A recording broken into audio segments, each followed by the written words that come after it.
Rossiyaning Davosga javobi butun o'nlab yillar davomida tinchlik yoki urushga qarshi qarashlarga duch keldi.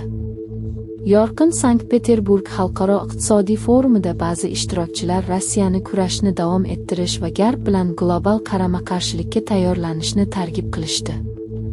Aksincha, boshqalar yaqinda Ukraina uchuvchisiz uchoqlari Sankt-Peterburg neft terminali va dengiz bazasiga zarba berib, shaharning ayrim qismlari ustidan tutun ko'tarib, urushni deyarli forum ostonasigacha olib kelgan mojaroga barham berishning iqtisodiy foydasini ta'kidladilar. Ushbu qarama-qarshi rivoyatlar Rossiyaning siyosiy va biznes rahbarlari o'rtasida mamlakatning kelajakdagi yo'nalishi bo'yicha jiddiy ichki munozarani ta'kidlab, Ukrainadagi 4 yildan ortiq davom etgan urushdan keyin Putinning qarorlarini shakllantirgan ichki ta'sirlarni ochib beradi. AQShning Eronga qarshi urushi Eron xalqi haqida emas, Yevropa inson huquqlari masalasini stolga qo'yishi mumkin. Professor Amir Mogaddamning ta'kidlashicha, rasmiylar mintaqaviy mojaroga xalqaro e'tibordan foydalanib, ichki repressiyani kuchaytirishgan. Dunyo Eronda nima bo'layotganini bilishi uchun tinch aholi o'z hayotlarini xavf ostiga qo'yishadi.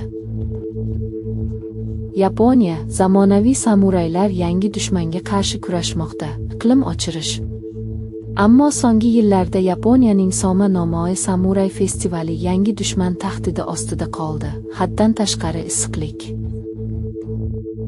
Baning Baraka shahriga dron hujumi Zaporijyedan ham zararroq, dedi EA rahbari Euronews'ga. Rafael Grossi Euronews telekanaliga bergan intervyusida Baning ishlayotgan atom stansiyasiga dron hujumi Zaporijyedagidan ko'ra ko'proq xavf tug'dirishini aytdi, chunki hujum vaqtida uning reaktorlari ishlayotgan bo'lib, tonnalab yadroviy material, juda va o'ta og'ir oqibatlarga olib keladigan radiologik avariyaga sabab bo'lishi mumkinligidan ogohlantirdi. Fox News telekanali Bayning boshidan boshlovchisi Vazirlar Mahkamasi rahbari Kaliforniyada gubernator uchun to'qnashmoqda.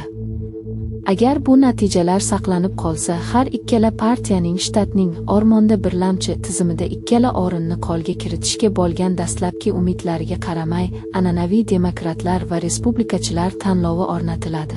Bunda barcha birlashmalardan nomzodlar bitta ovoz berish byulletenida paydo bo'ladi va qaysi partiyadan qat'i nazar eng yaxshi 2 o'rinni egallaydi.